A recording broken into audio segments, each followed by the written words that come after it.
Oremos. Pai querido, dá-nos teu Espírito neste momento. Ilumina nosso entendimento. Queremos compreender o que queres nos dizer. Em nome de Jesus. Amém. Amém. Acabo de pedir a presença do Espírito conosco e vamos a falar justamente do tema do Espírito Santo. Um tema chave na vida dos cristãos. Porque São Lucas 4:1 diz assim: Jesus, cheio do Espírito, voltou do Jordão e foi guiado pelo mesmo Espírito no deserto. Cheio do Espírito. A vida de Cristo foi uma vida cheia do Espírito.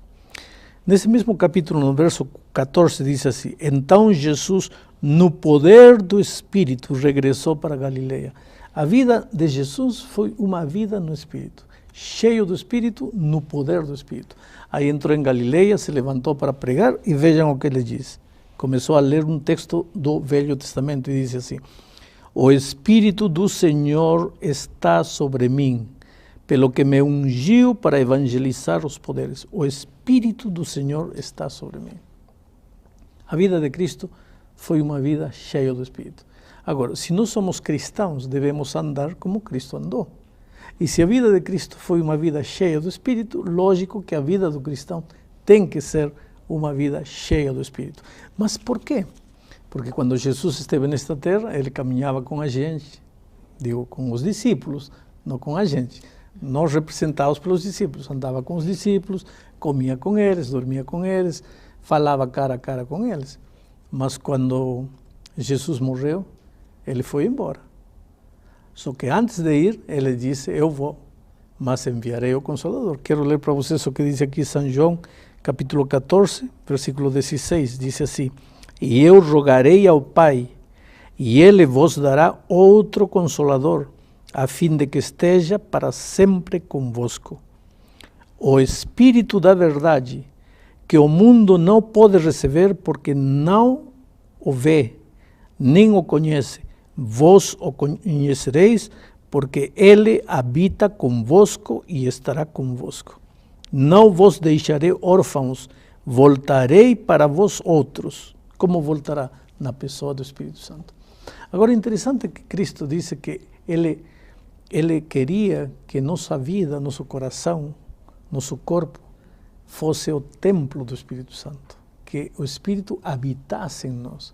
Quer dizer, somos salvos unicamente pela graça, mas uma vez que somos salvos, agora passamos a ser a habitação do Espírito.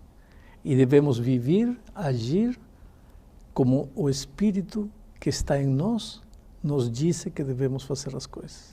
Pastor, esse assunto do Espírito Santo é bem interessante, porque eu tenho ouvido assim algumas ideias a respeito de quem é o Espírito Santo. Então, esses dias, conversando com um amigo, ele falou assim: o Espírito Santo é aquela força que você tem dentro de você, que te motiva, que te dá uma ideia espiritual.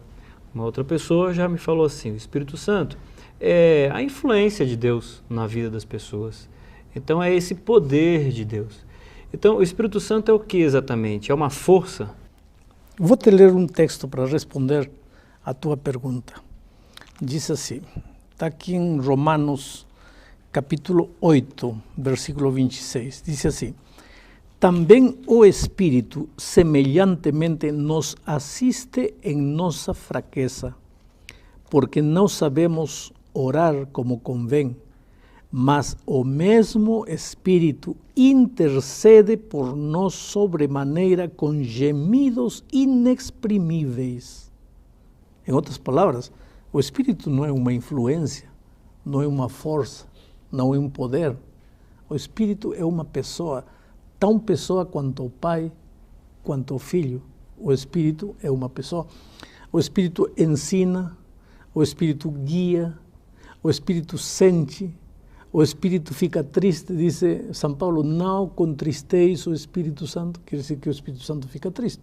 Olha, uma influência não fica triste, uma influência não fala com gemidos inexprimíveis, uma influência não ensina, quer dizer, o Espírito é uma pessoa, disso não podemos ter dúvida, apenas é uma pessoa que não tem corpo, Agora, mas como pode não ter corpo e ser pessoa? Bom, estamos falando de coisas espirituais, não estamos falando de coisas materiais. A nossa mente é carnal, é humana. Como nossa mente pode entender a natureza espiritual do Espírito Santo? Veja, Martim Lutero usava uma figura, ele dizia que Deus é como toda a água do mar e a nossa cabeça é como este copo. Como podemos fazer caber a água toda do mar neste copo? Então, como Deus pode caber em nossa mente humana? Como o Espírito pode ser entendido pela gente? Não, apenas podemos ter as coisas que nos são reveladas na Palavra de Deus.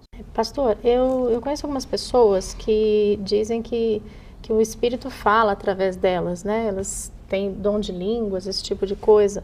Só que eles falam coisas que a gente não entende. Tem alguma relação com esse texto que o senhor leu, de gemidos inexprimíveis, coisas que nós não entendemos? Como é que o senhor explicaria isso? Veja, o Espírito Santo dá dons. E dá o dom de línguas, dá o dom de ensinar, o dom de profetizar, o dom de curar. O Espírito Santo é especialista em otorgar dons. Inclusive porque a Igreja de Deus precisa de dons. A Igreja de Deus é como um corpo. O corpo precisa de olhos para ver, de ouvidos para ouvir, de mãos para tocar, de pés para andar, de coração para puxar a vida. A Igreja de Deus é igual. Precisa de gente que saiba cantar, que saiba orar, que saiba pregar, que saiba sorrir, que saiba ensinar, que saiba curar, que saiba falar línguas. Por isso, o Espírito otorga línguas, dá línguas. Agora, eu conheço gente que fala 2, 3, 4, 5 línguas, evidentemente recebeu o dom de línguas de Deus. Agora, qual é a primeira evidência de que uma pessoa recebeu o Espírito Santo? Isso está claro aqui em Romanos capítulo 16, vejam o que diz. Romanos capítulo 16, versículo 8, diz assim: quando ele vier, está falando do Consolador. O versículo 7 explica: mas eu vos digo a verdade, convém que os vá, porque se eu não for, o Consolador não virá para vosotros. Se porém eu for, eu vos-lo enviarei. E quando ele vier, convencerá o mundo de pecado, da justiça e do juízo. Qual é o primeiro trabalho? Quando o Espírito Santo vier à tua vida, qual é o primeiro trabalho que vai fazer o Espírito? Convencer-te de que tua vida não está certa. Convencer-te de pecado. Então, tem gente que diz assim: a primeira evidência de que o Espírito Santo veio à minha vida é que eu comecei a falar línguas estranhas. Espera um pouco, a Bíblia não diz isso. A Bíblia diz que a primeira evidência de que o Espírito Santo tomou posse da tua vida é que te abre os olhos para enxergar tua realidade espiritual, para convencer-te de pecado. E o que é pecado? Pecado é fazer tudo contrário à vontade de Deus. Então, se você quer receber o Espírito Santo, e o cristão precisa ser batizado pelo Espírito Santo, porque uma coisa é ser batizado por água, isso as pessoas veem, tá? Mas outra coisa é ser batizado pelo Espírito Santo. O batismo do Espírito não é visto, acontece interiormente. Você é cheio do Espírito, o poder do Espírito se apodera de você, mas para que você seja batizado pelo Espírito, tem primeiro que ajustar sua vida aos ensinamentos bíblicos. Se você está andando completamente contrário àquilo que Deus ensina na sua palavra, como é que pode ser batizado com o Espírito Santo? Mas como é que a gente vai identificar essa voz, essa presença na nossa vida? Como identificar em que sentido? Porque, como o Elmar falou, a gente tem pessoas que dizem: o Espírito Santo é aquela força dentro de você que te empurra para frente, né, que te põe positivo, alguma coisa assim. E as pessoas, outras dizem: não, é uma voz que te fala coisas boas, né, que te conduz de uma maneira... E outros dizem que retém o Espírito Santo porque fala em línguas. Então, se o senhor está falando que não necessariamente a pessoa precisa falar em línguas para ter o Espírito Santo, como é que eu vou identificar se eu tenho o Espírito Santo ou não tenho o Espírito Santo? Olha a tua vida e vê se tua vida está ajustada à palavra de Deus. Em outras palavras, olha para a palavra de Deus. Se a palavra de Deus diz que você deve vestir paletó verde e você está vestindo paletó vermelho, você está contrário àquilo que a palavra de Deus está dizendo. Então, bota o paletó verde. É simples. É decir, de uma maneira simples, estou te ensinando a grande verdade da vida. As pessoas filosofam demais. Não, é simples. Se a palavra de Deus te diz que é por aqui e você está indo por lá, como é que você pode receber o Espírito Santo? Porque o primeiro trabalho que o Espírito Santo faz na tua vida é mostrar-te que você está indo errado, volta para o caminho.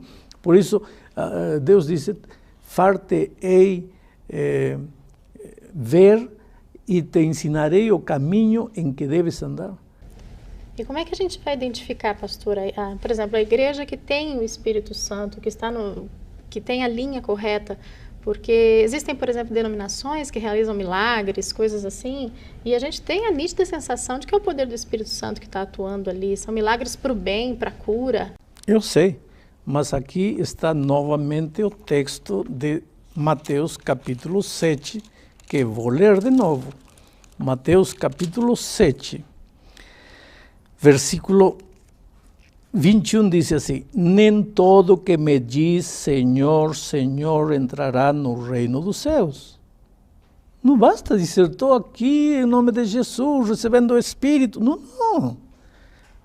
Muitos naquele dia han de dizer-me, Senhor, Senhor, porventura no teu nome não temos profetizado, em teu nome não expelimos demônios, em teu nome não fizemos muitos milagres, e eu lhes direi explicitamente, nunca vos conheci. Por que não? Porque embora diziam que no Espírito de Deus faziam isto, no Espírito de Deus faziam aquilo, não estavam fazendo a vontade de Deus. E qual é a vontade de Deus? Está escrito na Bíblia. Lê o que a Bíblia diz, ajusta a tua vida com o que a palavra de Deus diz. Pastor, agora eu estou meio confuso, porque você vai a uma igreja e não tem como fugir desse assunto quando se fala de Espírito Santo, né? A questão do dom de línguas que nós estamos discutindo aqui. Eu vou à igreja, são boas pessoas, é uma igreja boa, e as pessoas estão ali se expressando de forma, algumas delas a gente não consegue entender nada, e eu não sei se alguém entende, não é? E elas dizem, bom, aqui eu estou recebendo o Espírito Santo. Então, a primeira pergunta, aquilo é ou não é o Espírito Santo? E a segunda pergunta, quando eu me batizo, eu tenho 2 batismos, eu primeiro batizo na água e depois em algum momento eu recebo o Espírito Santo? Acho que são 2 perguntas em uma. Em primeiro lugar, a primeira evidência, volto a repetir a resposta, a primeira evidência de que você recebeu o Espírito Santo é você perceber que está errado e tem que ajustar. Isso é a primeira evidência. Tá? Agora, o que acontece a seguir? Vejam o que diz aqui o texto que vou ler. Gálatas capítulo 5, versículo 16.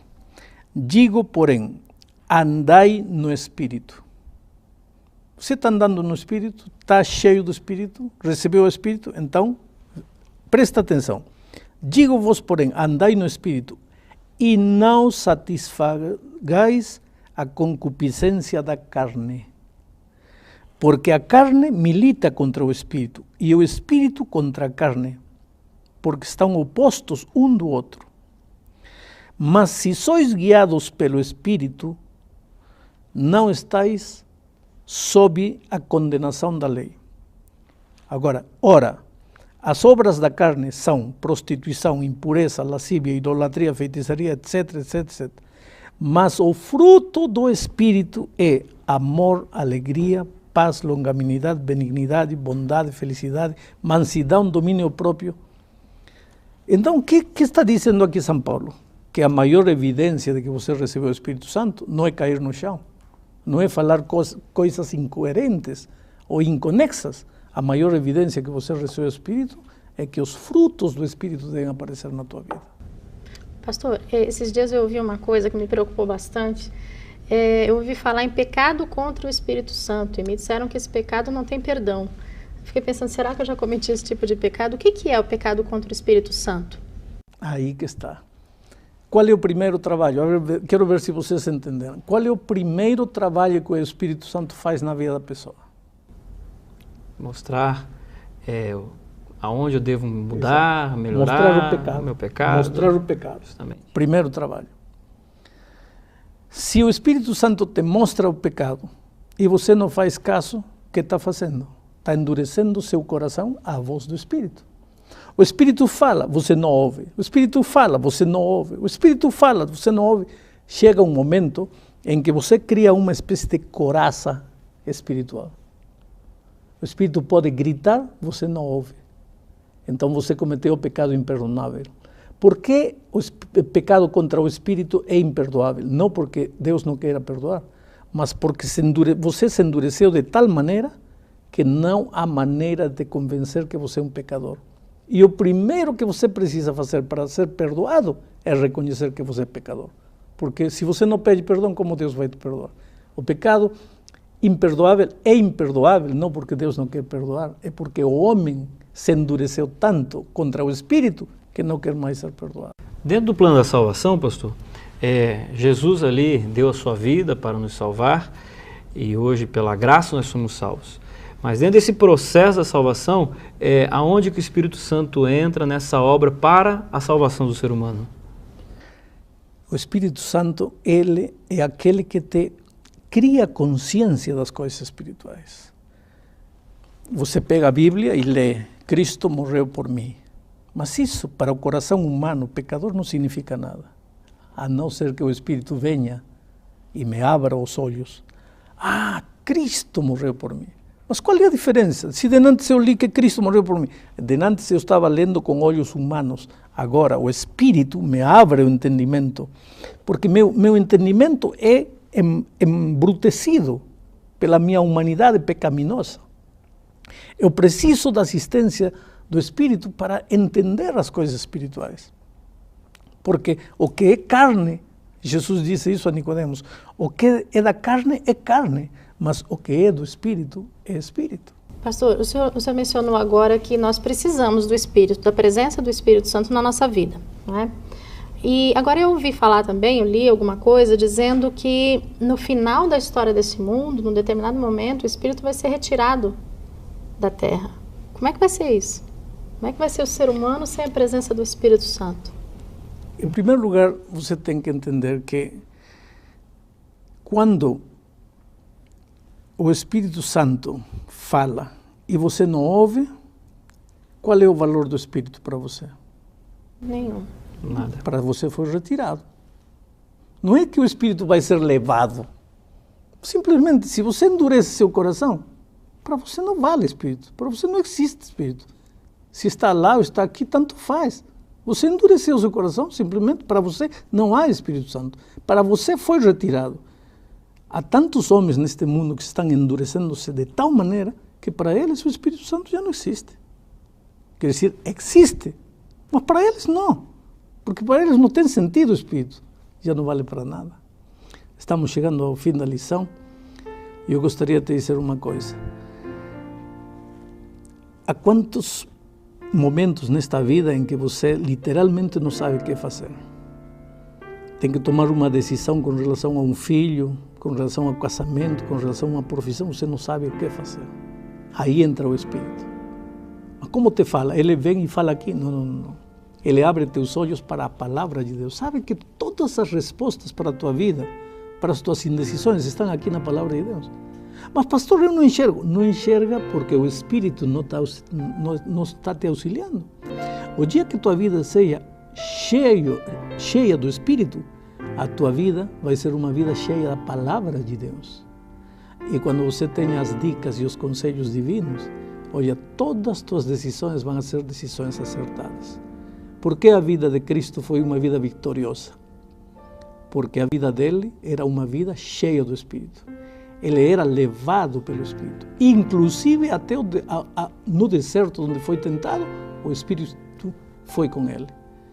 Então, se você quer ser um cristão de verdade e andar como Cristo andou, você precisa dizer: Espírito, vem a mim, fala comigo, habita em mim, dirige minha vida.